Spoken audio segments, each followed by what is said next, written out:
13-январь дүйшөмбү. Мамлекет аялдар ишкердигине колдоону күчөтөт. Президент Садыр Жапаров тиешелүү мыйзамга кол койду.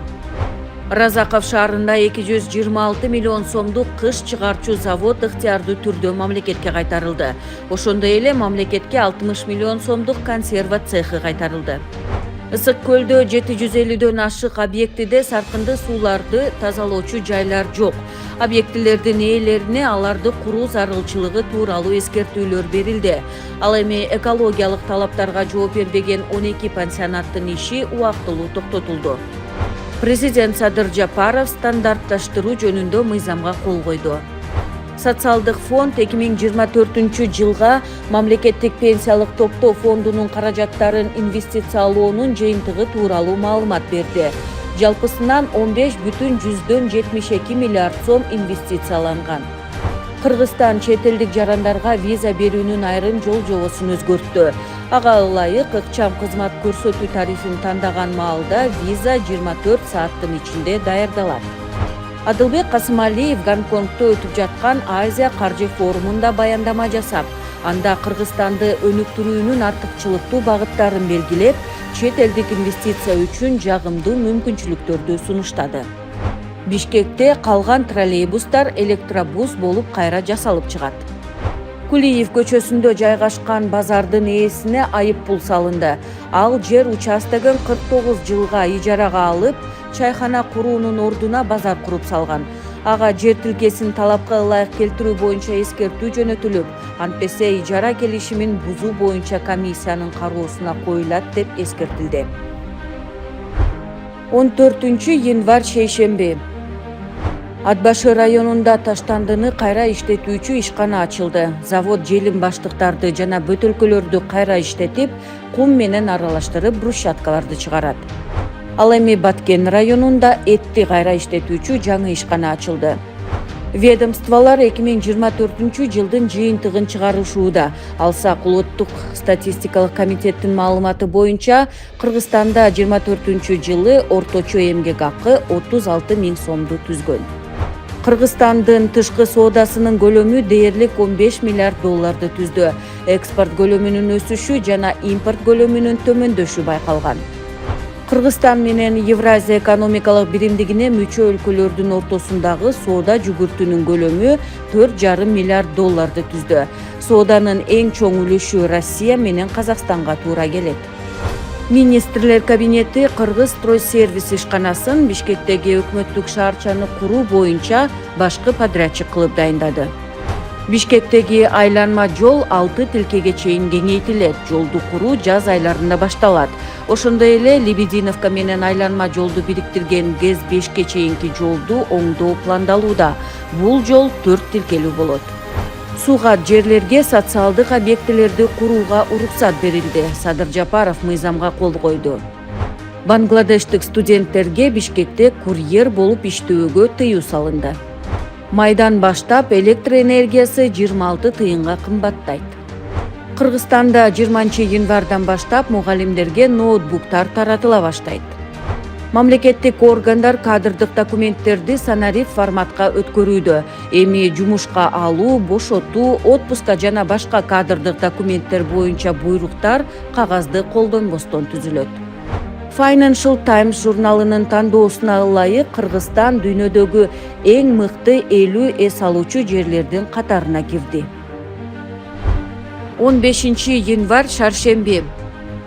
Санариптик өнүктүрүү министрлиги түндүк тиркемеси аркылуу санариптик кызматтарды кеңейтүүнүн натыйжасында жарандар 2024 жылы 17 миллион саат жана 1 миллиардтан ашуун сом үнөмдөгөнүн эсептеп чыкты. Баткен облусунда суу тартыштыгын чечүү үчүн 3 жасалма мөңгү түзүлдү. Өзгөчө кырдаалдар министрлиги менен Дүйнөлүк банк 2026 жылга чейин кызматташуу багыттарын аныктады. Милициянын кайгул кызматындагы коррупцияга бөгөт коюлду. Инспекторлор автоунааларды камоочу жайлардан алып чыгууга уруксат берүүгө жана ар кандай тоскоолдуктарды жасалма жол менен түзүү боюнча туруктуу схема түзүп алышкан. Ишти карап чыгууну тездетүү үчүн унаа ээлерине акча каражаттарды берүүгө мажбурлашкан. Октябрь райондук ички иштер башкармалыгынын кызматкери пара талап кылуу жана кыйноо фактысы боюнча кармалды.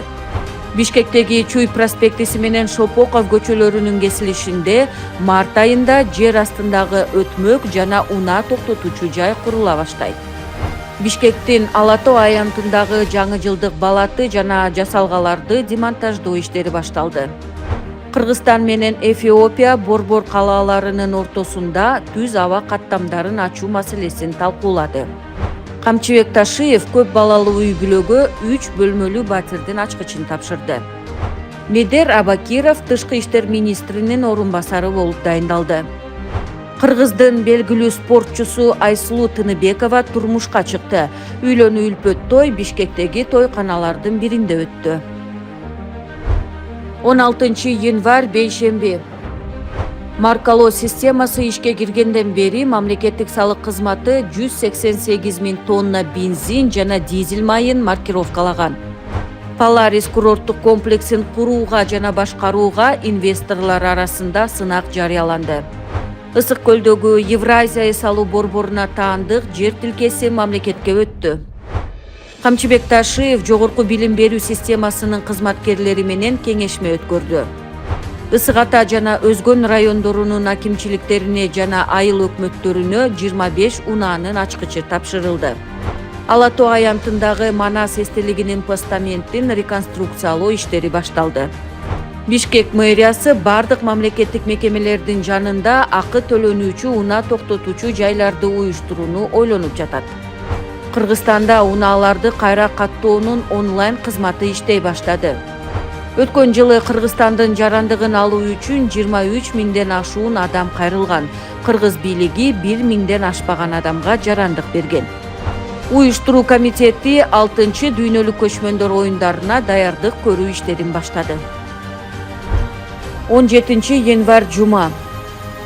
Кыргызстан Эфиопияны өлкөлөр ортосундагы кош салыкты болтурбоо боюнча келишимге кол коюуга чакырды. Сүлүктүү шаарында шахта кулап, уран астында калган кен казуучу куткарылды. Мамлекетке кайтарылган Кемин районундагы жалпы аянты 353 гектар жер тилкесинде Кемин Сити турак жай комплекси курулат. Министрлер кабинети өлкөдөгү бардык мамлекеттик жана жеке бала бакчаларды видео көзөмөл системасы менен жабдууну тапшырды. Министрлер кабинетинин отчетуна ылайык Кыргызстан 2024 жылды 37,3 миллиард сом профицит менен аяктады. Президент Садыр Жапаров социалдык фондунун 2025 жылга бюджетин бекитүү тууралуу мыйзамга кол койду. Документке ылайык пенсиялык каражаттарды төлөөгө 43,7 миллиард сом бөлүнөт. Көл суу көлүнө унаалардын кирүүсүнө жана муз бетинде унаа айдоого тыюу салынды. Сосновка постунда Бишкек-Ош унаа жолунун туннелдери аркылуу жол кире акысын төлөө үчүн Ак жол софт программасы ишке киргизилди. Мурдагы Ганси борборундагы 7 миллион сомго жакын материалдык баалуулуктарды мыйзамсыз ыйгарып алуу фактысы аныкталды. Бул факты боюнча аскер прокуратурасы тарабынан 2 берене боюнча кылмыш иши козголду. Президент аскердик кызматка кезектеги чакыруу жөнүндө жарлыкка кол койду. Кыргызстанда Чоң Алай мамлекеттик жаратылыш паркы түзүлөт. 18 январь ишемби. Мамлекеттик салык кызматынын кызматкерлери пара талап кылган деген шек менен кармалды. Бир кызматкер борбордук аппараттан, экинчиси Талас облусунда. Тергөө жана ыкчам иш-чаралар уланууда. Жалал Абад облусунда ишкерлерден акча опузалаган деп шектелип Айка Мусаева аттуу блогер кармалды. Учурда тергөө амалдары менен 120 000 жана 80 000 сом акча талап кылуу жана алуу боюнча 2 факты аныкталды. УКМКнын башчысы Камчыбек Ташиев 2026 жылга карата Кыргызстанда коррупциянын деңгээли 10%га чейин төмөндөйт деген ишенимде. Баткендеги 550 миллион сомдук 11 гектар жер тилкеси жана Жумгалдагы 44 миллион сомдук минералдык булак мамлекеттин менчигине кайтарылды.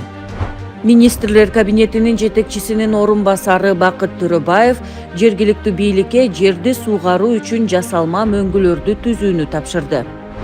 Казакстанда сот 2022 жылдын январь окуялары маалында болгон кыйноо фактылары боюнча өкүм чыгарды. Ал жерде жүзгө чукул өзбек, кыргыз, казак жарандары, анын ичинде кыргызстандык музыкант Викрам Рузахунов кыйноого кабылганы маалым болгон.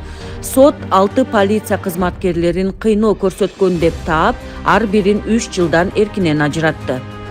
Бириккен күрөш дүйнөсү кыргызстандык спортчу Айсулуу Тыныбекованы үй бүлө курушу менен куттуктады.